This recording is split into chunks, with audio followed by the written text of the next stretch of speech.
we've had some of the people out here that's like progressive community theater. I talk about like that kind of community theater is like in backwoods North Carolina or backwoods New Jersey that maybe you only got like 10 people watching it. So I'm talking about he might be lucky if he gets like some real small parts. After church play, right? Where everybody's gone home.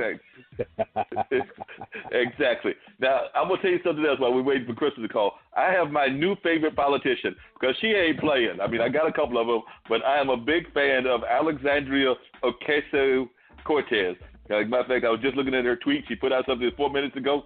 She said, in case you missed it, while the GOP is called paying a living wage socialism, a Republican senator full-on quoted National Fascist Party leader and Hitler ally Benito Mussolini like it's a Hallmark card. I mean, she ain't playing, and this is what she said earlier today. The GOP is so disconnected from the basic idea that people should be paid enough to live that Fox actually thinks me paying a living wage in my office is communism. So the next time the GOP screams socialism, know that their go-to attack for any common sense humane policy. Wow. Well, you know what? So she says what she feels, so I can't be mad at her for that. She says what she feels, and she also calls out folks because, you know, I think he came back with something about getting on her about the Green New Deal, and I understand people might not like that title, the New Deal, and the Green is all about us trying to do stuff to help the climate and everything. But I loved her comeback answer, which is like, if you got a problem with it, show me something. So in other words, she was like saying, right. if you got something better, tell us about it. Don't call my plan like some crazy name, but show me what you got.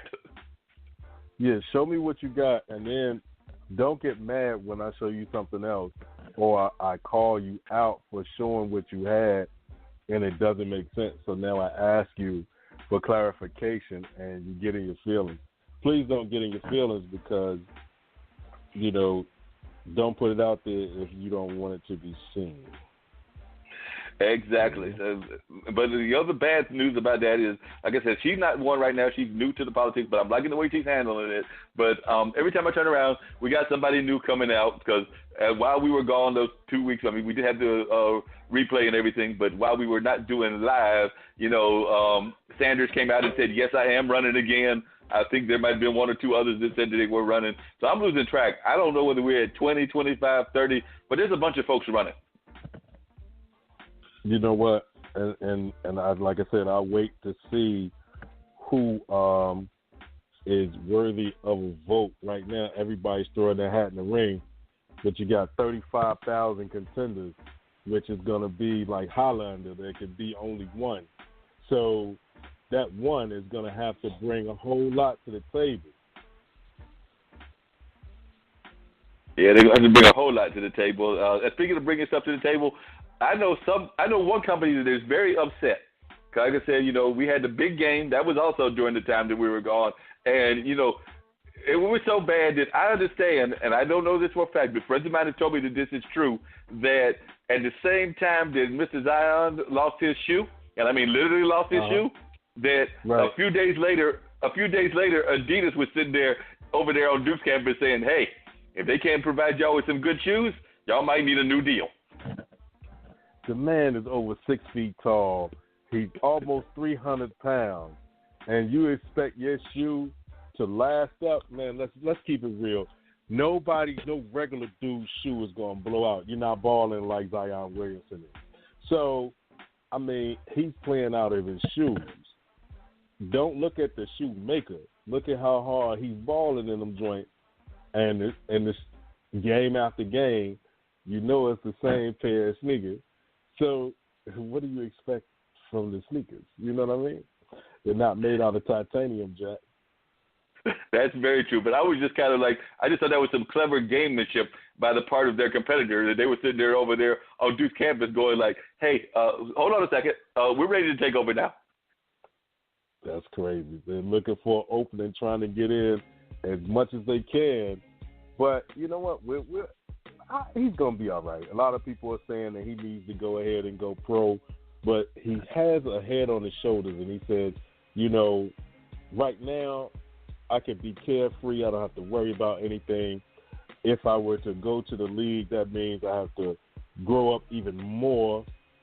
It's going to be adult time. I got to pay bills, and I'm not ready for that.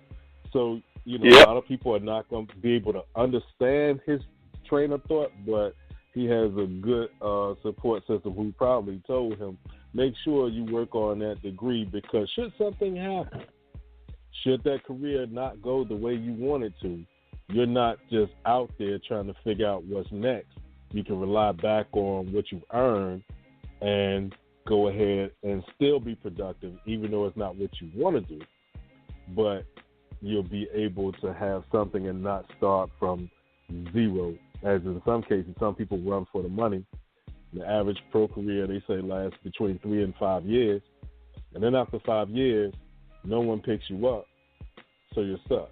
So now you're trying to go back and play catch-up, finishing your degree or whatever you want to do. So it's nice for a 3 to 5 year plan, but what happens in year 6? So you got to look at those things, and somebody is in his corner telling him, you know what, slow down, enjoy your time now, because once it's gone, as those of us who are older now understand, when that time leaves, it's gone forever. You can recreate good times, but you can't recreate those times that you had as a teenager, your time in college or your time during that time. If you didn't go to college, if you went to trade school or the military or what have you, once those years are gone, they never return. So yeah, that's real. What takes its place? Yeah, that's real true. You got to have a serious plan, and one of the things that we all say, no matter where we are in life, is you got to have a plan B, a plan C, a plan D, and you got to have all kinds of contingency plans too, because 9 times out of 10, what we think we got planned, that ain't happening. So we got to have all kinds of plans, and that goes for just about everything in life. I don't care whether it's your work situation, whether it's your social situation, whether it's your family situation, because it seems like that stuff is always fluid and always changing throughout the course of our lives. People come and go on for various reasons, both living and just life in general. So you always got to have those backup plans no matter what. But speaking of folks that got a plan, one of the other things I did not mention that I did this past weekend is on Saturday, I got the chance to hang out with our good buddy Lewis of Skyhawk Radio. We went to go check out the TABJ meeting. This is our second time going to that meeting together, and we went and they had a seminar on Facebook for journalists. That's right. Even the journalists are trying to learn how to use this social media. So they had a brother that came in and facilitated a discussion on what to do with Facebook and how to use Facebook as a tool in your journalism practices. So it was a serious lecture. I think the lecture probably lasted about an hour and 15 minutes, but Mr. Spate was bringing all kinds of knowledge. Okay, and knowledge once gained is a very important tool because you get to use it again, and you also get to tell a friend. So right now we got that doorbell, Jack, so we're going to find out who's on the other side of the door. Thank you for calling Straight Talk with Dean and Mark. You are on the line. Who do we have the pleasure of speaking with this evening? This is Crystal Rodriguez. Can you hear me okay? I can hear you loud and clear. Tell me something good. Sorry, I'm late, but I couldn't wait to get here and join you guys. Thank you for having me. No problem. We're glad to have you on the show. It's definitely a pleasure.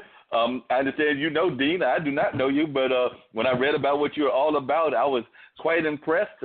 I have friends and brothers that have lived in New York area, but most of them have lived in the big city or lived in the Jersey parts of the Northeast. Do not know that many people from the Buffalo area, so when I heard that there were tough streets in Buffalo, that was news to me. I do have a friend that used to live in, I believe the town is called Olin. I think Olin is near Buffalo. But Olean? Yeah, I had a friend that her family lived up there, and she was in that general area, but not even that young lady had told me about the toughness of Buffalo. So you're going to have to share with us, was Buffalo really that rough of a town? Because like I said, I never knew that Buffalo. It could be pretty rough buff it was called. So, yes, it could be pretty rough depending on where you are. So you have gotten involved in a lot of different things. So one thing that sounds, when I was reading your bio, it sounds like you had recognized some of that roughness even at a young age and decided that you were not going to necessarily play into it. So why don't you share with our audience a little bit of your history and what got you into this whole motivational speaking thing? Because I understand that you're a powerful motivator. Sure. Well, I mean, I grew up in the inner city. My story is not really any different from a lot of people who grow up and experience. You know, single mom, dad is, well, my biological father wasn't in my life at all. My stepdad was in and out of my life, you know, trying to make ends meet. To be honest, things got tough in terms of dealing with poverty that a lot of people deal with in the inner city, because I can remember times where my mother wasn't working and we were trying to make ends meet, and sometimes I would have electricity, but I wouldn't have any heat, and if I had heat, I wouldn't have electricity.